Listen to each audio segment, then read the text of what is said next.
Baik, Assalamualaikum warahmatullahi wabarakatuh. Kenalkan, nama saya Rezeki Putra, kelas MPI 4A, jurusan Manajemen Pendidikan Islam. Baik, di sini langsung saja kita akan membahas tentang manajemen berbasis sekolah.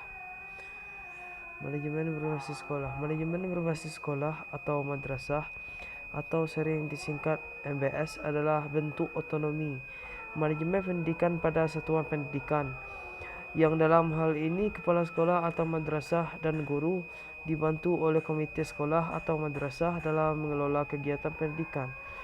Atau Undang-Undang Nomor 20 Tahun 2003 Pasal 51 Ayat 1 tentang Sistem Pendidikan Nasional.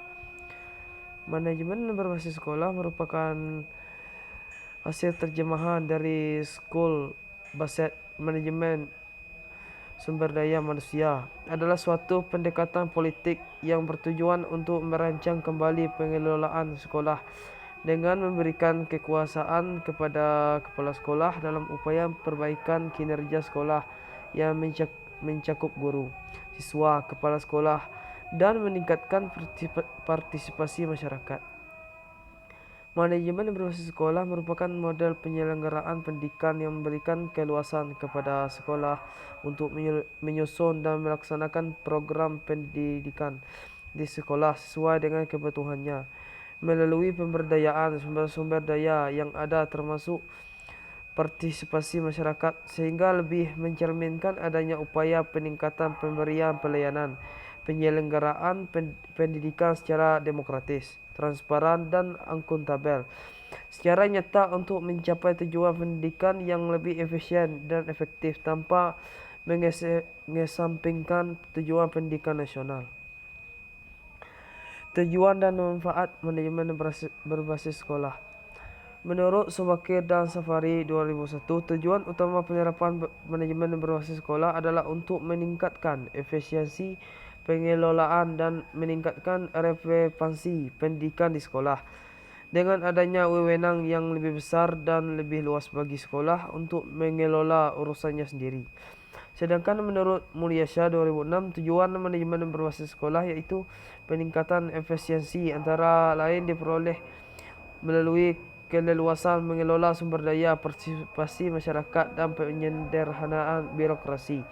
Peningkatan mutu antara lain melalui partisipasi orang tua terhadap sekolah, fleksibilitas pengelolaan sekolah dan kelas, peningkatan proses profesionalisme guru dan kepala sekolah. Peningkatan pemerataan antara lain diperoleh melalui peningkatan partisipasi masyarakat yang memungkinkan pemerintah lebih berkonsentrasi pada kelompok tertentu. Pelaksanaan MBS di sekolah bermanfaat untuk memandirikan atau memberdayakan sekolah melalui pemberian kewenangan, keluasan, dan sumber daya untuk meningkatkan mutu sekolah. Menurut Depdiknas tahun 2000, manfaat manajemen berbasis sekolah adalah sebagai berikut. Sekolah sebagai lembaga pendidikan lebih mengetahui kekuatan, kelemahan, peluang, dan ancaman bagi dirinya dibandingkan dengan lembaga-lembaga lainnya, sehingga dia dapat mengoptimalkan sumber daya yang tersedia untuk memajukan lembaganya. Sekolah lebih mengetahui kebutuhan lembaganya, khususnya input pendidikan yang akan dikembangkan dan didaya gunakan dalam proses pendidikan sesuai dengan tingkat perkembangan dan kebutuhan peserta didik.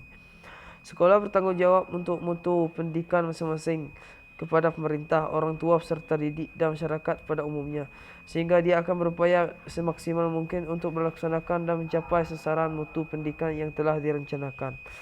Sekolah dapat melakukan persaingan sehat dengan sekolah lain untuk meningkatkan mutu pendidikan melalui upaya-upaya inovatif dan dukungan orang tua, peserta didik, masyarakat, dan pemerintah daerah setempat.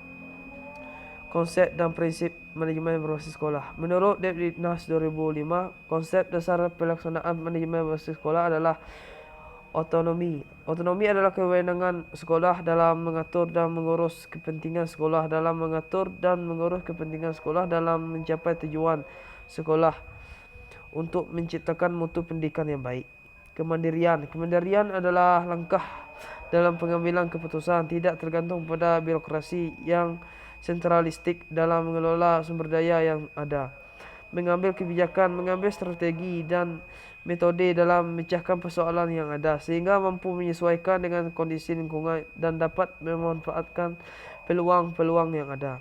Demokratis adalah keseluruhan elemen-elemen sekolah yang dilibatkan dalam menetapkan, menyusun, melaksanakan dan mengevaluasi pelaksanaan untuk mencapai tujuan sekolah demi memungkinkan tercapainya pengambilan kebijakan yang mendapat dukungan dari seluruh elemen-elemen sekolah. Sedangkan menurut Nurholis 2005 terdapat 4 prinsip dalam pengelolaan manajemen berbasis sekolah, yaitu prinsip ekuinfinalitas, prinsip desentralisasi, prinsip sistem pengelolaan mandiri, dan prinsip inisiatif sumber daya manusia. Macam-macam manajemen dalam sekolah. Yang pertama yaitu ada manajemen kesiswaan yang mampu mengelola siswa dengan semestinya. Ada manajemen kurikulum, dan yang ketiga yaitu manajemen guru. Yang keempat yaitu manajemen keuangan. Yang kelima yaitu manajemen infrastruktur. Sekian, terima kasih penjelasan dari saya. Wassalamualaikum warahmatullahi wabarakatuh.